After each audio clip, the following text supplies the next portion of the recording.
Hi friends, आपका हमारा YouTube channel CSF एसआईएलडीसी mentors पे स्वागत है। इस वीडियो में हम लोग 1000 इंपॉर्टेंट प्रश्न मैथ का पार्ट 12वां देखने वाले हैं। 50 क्वेश्चन जो है देखेंगे।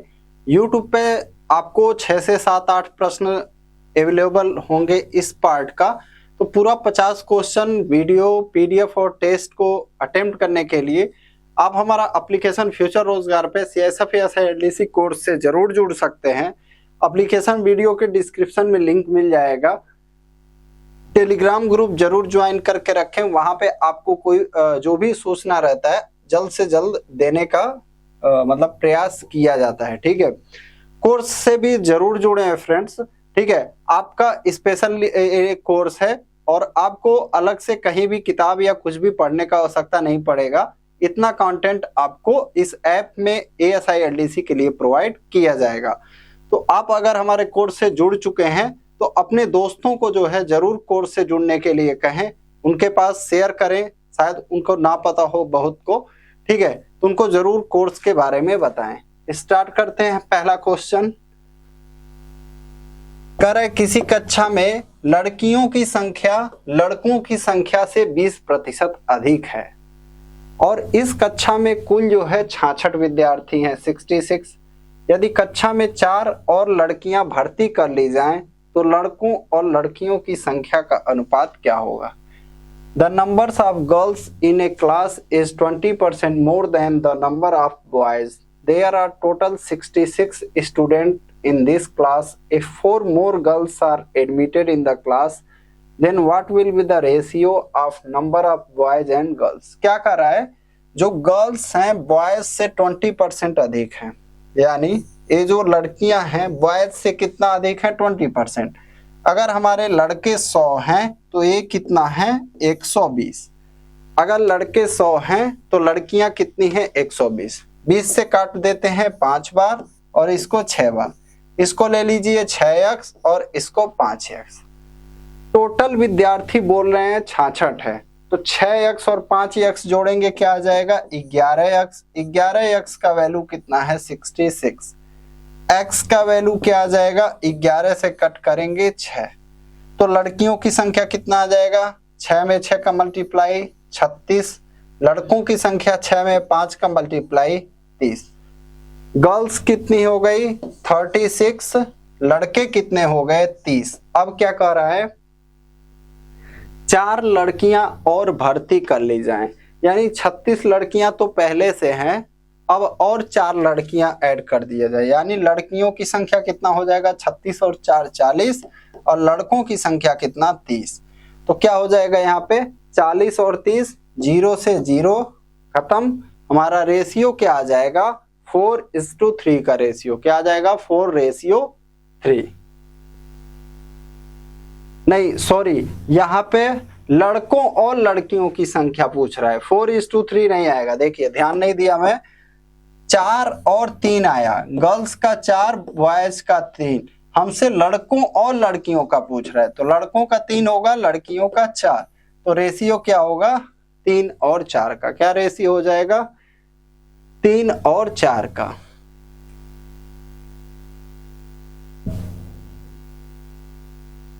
अगला क्वेश्चन कर, किसी विद्यालय में लड़कों और लड़कियों की संख्या का अनुपात 8:12 है। यदि 50% लड़कों और 25% लड़कियों को अध्ययन करने के लिए छात्रवृत्ति मिल रही है तो छात्रवृत्ति न पाने वाले छात्रों का प्रतिशत कितना है? The ratio of the number of boys and girls in A school is 8 and 12. If 50% of boys and 25% of girls are getting scholarship to study, then what is the percentage of students who do not get scholarship? तो देखिए यहाँ पे हम क्या करेंगे, लड़कों का और लड़कियों का अनुपात दिया है, तो बॉयज और गर्ल्स क्या रेशियो है? 8 और 12।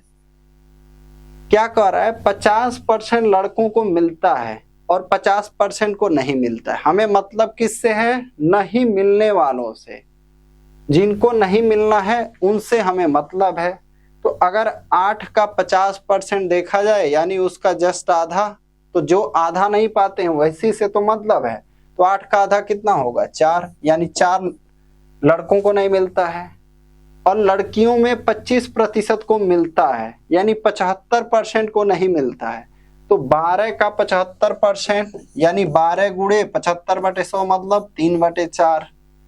4 से कट करेंगे 3 बार, 3 का गुणा 3 में 3 त्रिके 9, यानी कि 13 इतने में 12 8 20 कितना 8 लड़के 12 लड़कियां, यानी 20 में से 13 को मिल रहा है। गुणा कर देते हैं, हमें क्या चाहिए परसेंटेज में चाहिए, तो 13 को नहीं मिल रहा है, क्या 13 को नहीं मिल रहा है, हम नहीं मिलने वाले का निकाले हैं। 20 से कट करेंगे 5 बार, 13 बचे क्या हो जाएगा हमारा 65, यानी 65% को नहीं मिल रहा है, क्या 65% को नहीं मिल रहा है। अगला क्वेश्चन,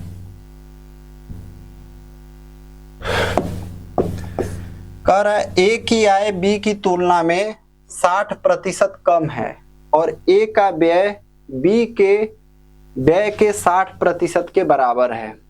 यदि ए की आय बी के व्यय के 70% के बराबर है तो ए और बी की बचत का अनुपात क्या है? A income is 60% less than that of B and as expenditure is equal to 60% of B's expenditure. If A's income is equal to 70% of B expenditure, then what is the ratio of savings of A and B? क्या कर रहा है देखिए, A का व्यय जो है B के व्यय के 60% के बराबर है, तो B का व्यय हम ले लेते हैं, एक्सपेंडिचर ले लेते हैं, कितना 100 ले लिया हमने, 100 यक्स मान लो ले लिया।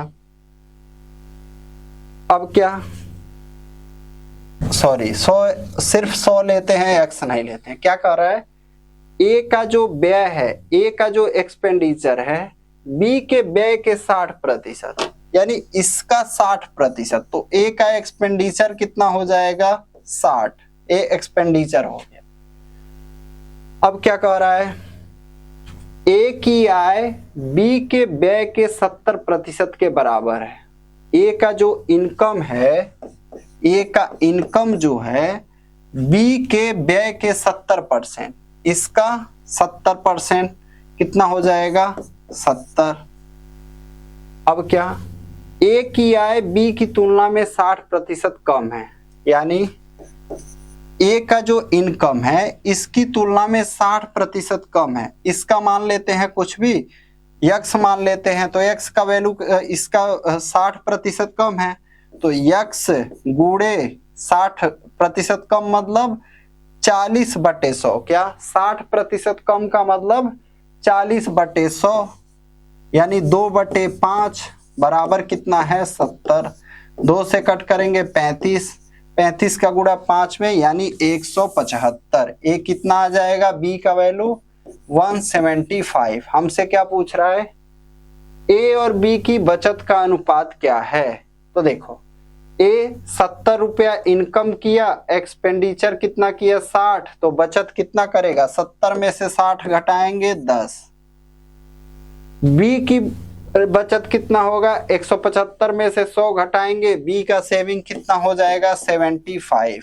5 से 2 बार, 5 से 15 बार, हमारा रेशियो क्या आ जाएगा 2 और 15 का। इससे कठिन सवाल तो घुमा के दे ही नहीं सकता है, मैं निश्चित बोल सकता हूं। ठीक है, इसको जो लगाना सीख गया, हमने क्या किया पहले देखिए, ए का व्यय बी के 60% के बराबर है, बी के व्यय के, बी का एक्सपेंडिचर मान लिया 100, ए का व्यय आ गया 60। अब क्या कह रहा है देखिए, ए की आय बी के व्यय के 70% के बराबर है, ए का जो इनकम है बी के व्यय के 70% के बराबर है।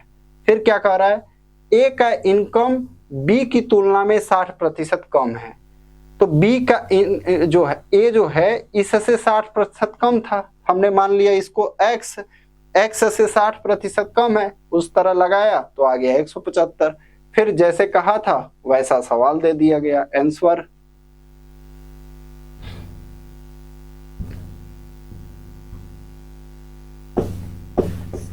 एक नियोक्ता अपने कर्मचारियों की संख्या 9-8 के अनुपात में घटाता है और उनका वेतन 14-15 के अनुपात में बढ़ाता है। यदि प्रारंभिक वेतन बिल 18,900 था तो वेतन बिल किस अनुपात में कम हुआ है? An employer reduces the number of his employees in the ratio 9:8 and increases their wages in the ratio 14:50. If the initial salary bill was 18,900, so in what proportion has the wage bill come down? तो देखो, जब कर्मचारियों की संख्या 9 थी तो salary 14 था, जब कर्मचारियों की संख्या 8 थी सैलरी 15 था, तो 9 कर्मचारियों पे कितना वेतन का भार पड़ेगा? 9 गुणे 14 करते हैं 100, कितना आ जाएगा हमारा? 26। 8 का गुणा 15 में करते हैं, जब 8 कर्मचारी होंगे तब खर्च क्या आएगा? 120। ये क्या है? इम्प्लाइज पे खर्च, इम्प्लाइज पे खर्च। अब प्रारंभिक वेतन बिल 18,900 था, तो देखो ए वाला जो है प्रारंभिक है, यानी 126 का वैल्यू क्या है? 18,900। हमें 120 का मान बताना है, तो क्या करेंगे? तो वेतन बिल किस अनुपात में कम हुआ है? अच्छा, हमें यहाँ पे निकालना ही नहीं है, ठीक है, हमें यहाँ पे निकालना ही नहीं है। देखो हमें क्या है, हमसे पूछ रहा है वेतन बिल किस अनुपात में कम हुआ है। तो देखो आप क्या करेंगे, हम यहाँ से 9 का गुणा 14 में किए 126 आ गया, हमारा वेतन कितना था? 126, और 8 का गुणा 15 में, यानी कि 126 से वेतन क्या हो गया? टोटल वेतन 120। अब यहीं पे कट करेंगे, 6 दूनी 12, 6 कम 6 और 6 से यहाँ 20, हमारा इसी से आंसर निकल जाएगा 21 और 20। बाकी ये सब करने का जरूरत नहीं। अगर हमसे पूछता कि अब उसका वेतन कितना है, मान लो यहीं पर और पूछ देता है कि वर्तमान में अब वेतन पे खर्च कितना हो गया, तो क्या करते? 18,900 बटे 126 और गुणे 120, 6 से काटते 20 बार और 21 बार, 21 से इसको काटते 9 बार, हो जाता 900, 900 का 20 में गुणा होता, और अब कितना खर्च आ जाता? 18,000 रुपए खर्च आते। अगर हमसे पूछता अब वेतन जो है कितना खर्च पड़ रहा है।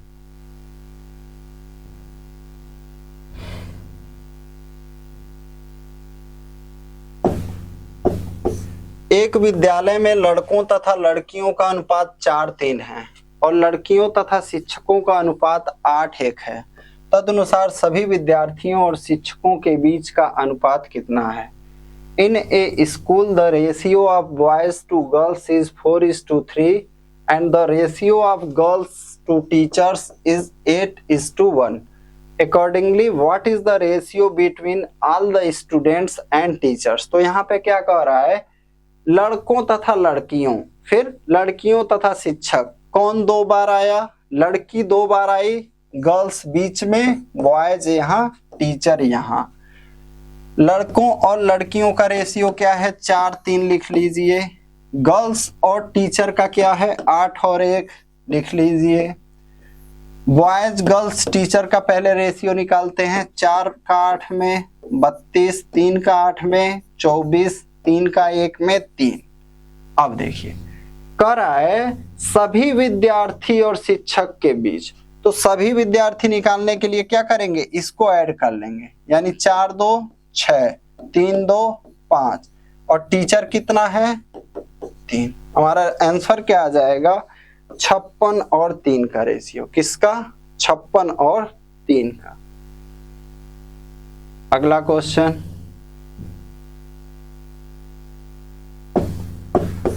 कर 2 बर्तन ए और बी में, अब हमारा मिश्रण का प्रश्न है। किसका है? एलिगेशन का है। चैप्टर का शुरुआत है, एक बार पानी पी लिया जाए।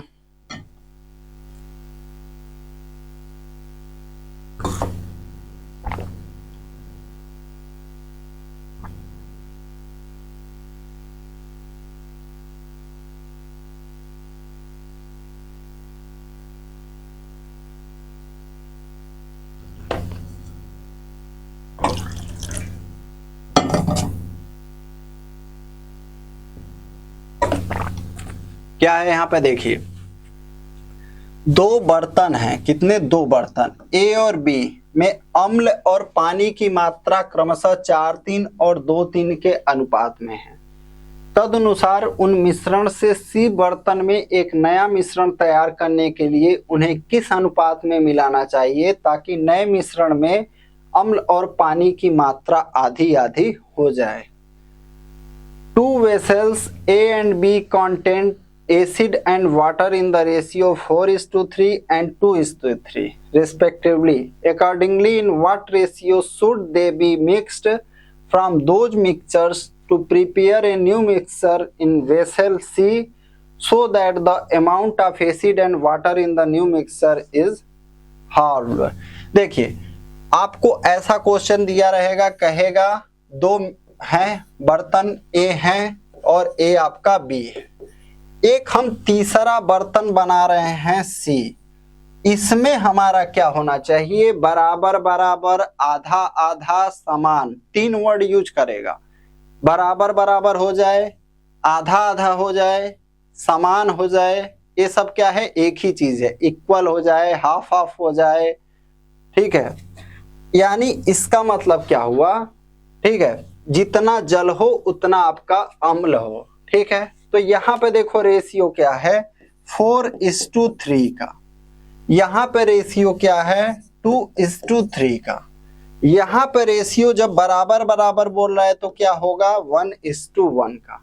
तो जब ऐसा कह दे कि तीसरे में 1 और 1 का रेशियो है, तब ये तरीका आप अपनाना। अगर मान लो आप इसका अंश ले रहे हो तो इसका भी अंश लो, इसका भी अंश लो और इसका भी अंश लो, लिख लो यहाँ पे 4, 2 और इसका अंश 1। नीचे में क्या लिखाएगा, दोनों का टोटल 7, 2 और 3 5, 1 और 1 2। अब इन सब चीजों को मिटा देते हैं, नहीं तो आपको होगा कंफ्यूजन, ठीक है। सी को भी मिटाते हैं, इसको बीच में लिखते हैं, ठीक है। अब देखिए, अब हमें क्या करना है, इस 4/7 में से 1/2 को घटाना है, 4/7 माइनस 1/2 और यहाँ पे लिखना है, यहाँ पे तो 7 और 2 का एलसीएम 14, 7 से 2 बार, 2 चौके 8, 2 से 7 बार भाग जाएगा, माइनस का चिन्ह 7, क्या मिला हमें, 1/14 मिला। अब इसका काम खत्म, इसको हम मिटाते हैं, 2/5 को ले आएंगे, यानी 1/2 माइनस 2/5 करेंगे, 5 और 2 का एलसीएम 10, 2 से 5 बार 5, 5 से 2 बार, 2 दूनी 4, क्या मिला हमें, 5 में 4 जाएगा, बटे 10, 1/10 मिला, मिटा देते हैं। यहाँ 1/10 मिला, यहाँ 1/14, तो क्या हो जाएगा, 1/10 रेशियो 1/14।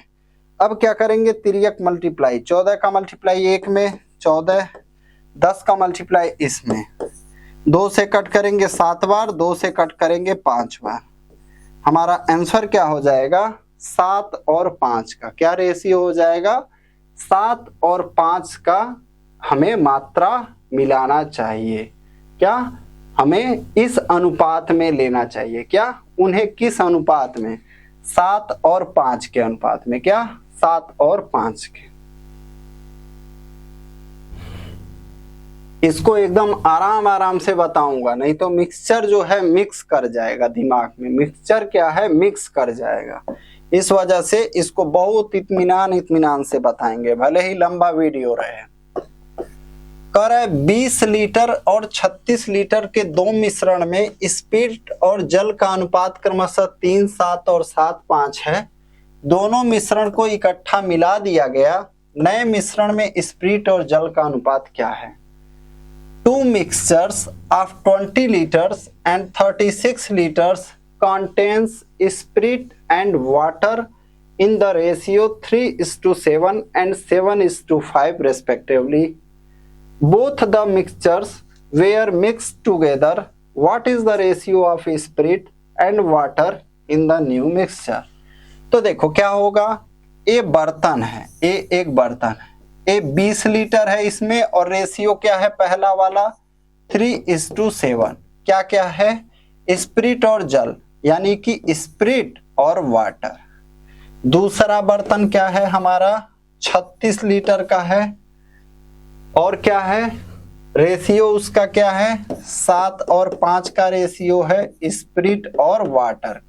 अच्छा, अगर ये 20 लीटर है, इसमें स्पिरिट और वाटर 3 और 7 के रेशियो में है, हमें पता करना हो कि स्पिरिट कितना है और वाटर कितना है, तो आपको मैं एक बहुत ही साधारण सा सिंपल सा तरीका और ट्रिक बताता हूं। क्या है वो तरीका? देखो, इस अनुपात को जोड़ लो, 3 और 7 जोड़ोगे कितना आ जाएगा 10।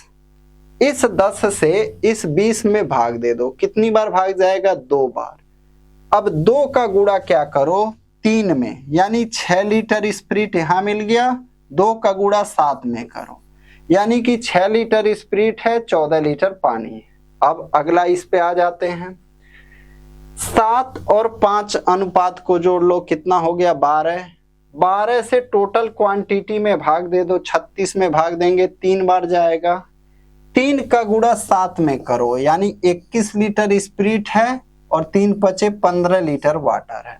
अच्छा, अब आपको क्या करना है, स्पिरिट को स्पिरिट से जोड़ दो, वाटर को वाटर से जोड़ दो। 6 को हम जोड़ेंगे 21 में, 6 और 21 कितना हो जाएगा 27।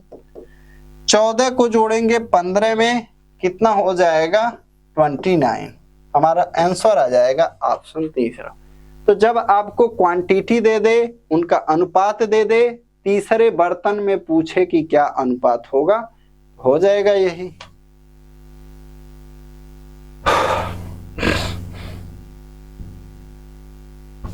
क्या कह रहा है?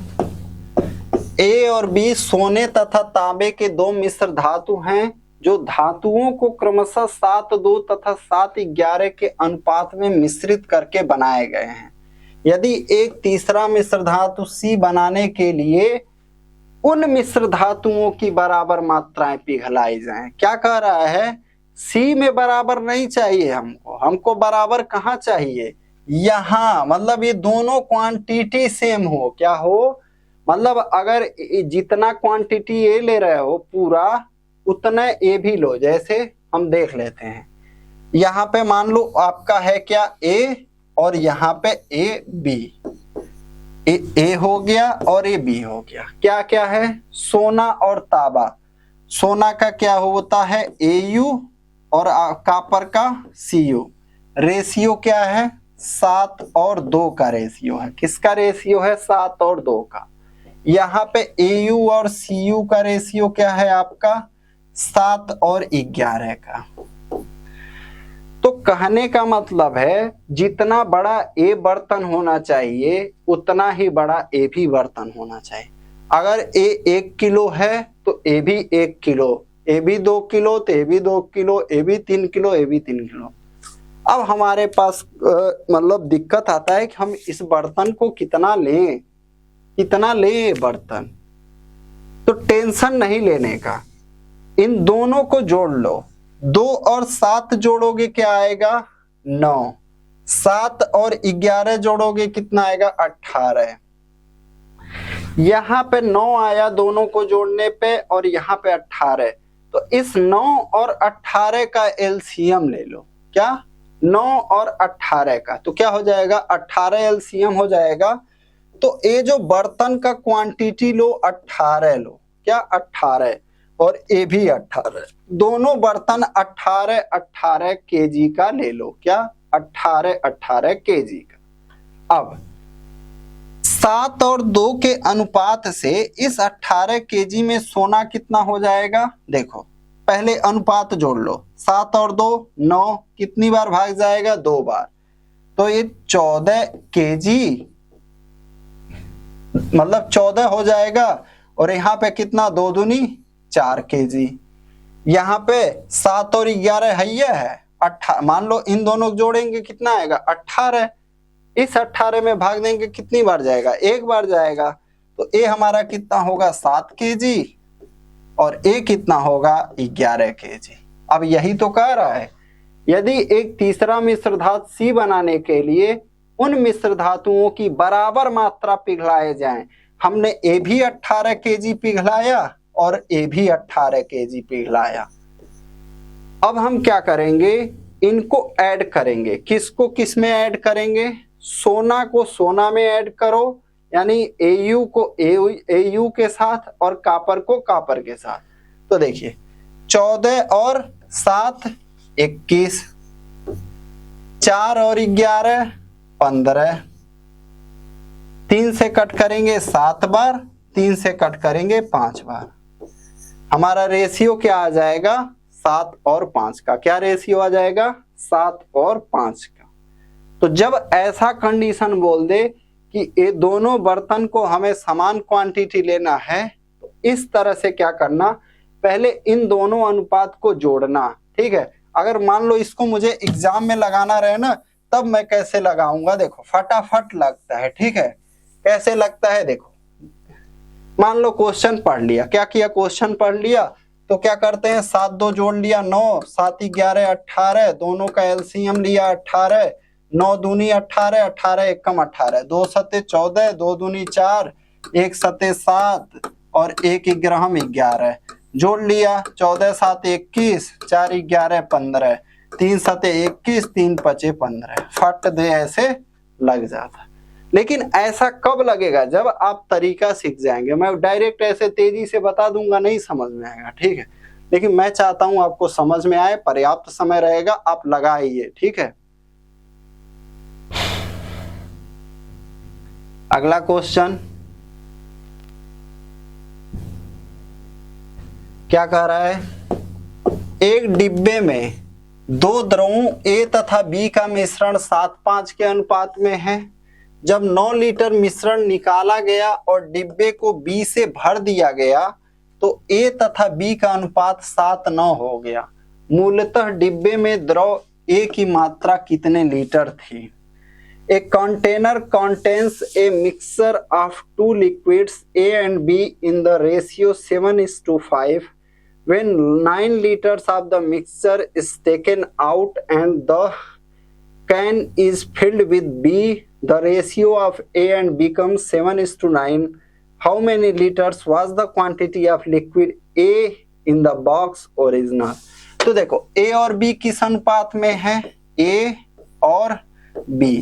7 और 5 तो हम इसको लिख लेते हैं 7x और 5x। क्या कह रहा है, 9 लीटर मिश्रण निकाला गया, यानी इस पूरे में से क्या किया गया, 9 लीटर निकाला गया। अच्छा, एक चीज मैं बताता हूं, देखो यहां से जो निकाला जाएगा वो फिर वापस आ जाता है। क्यों, क्योंकि 9, जैसे देखो 9 लीटर निकाला गया और B से भर दिया गया। क्या, B से भर दिया गया।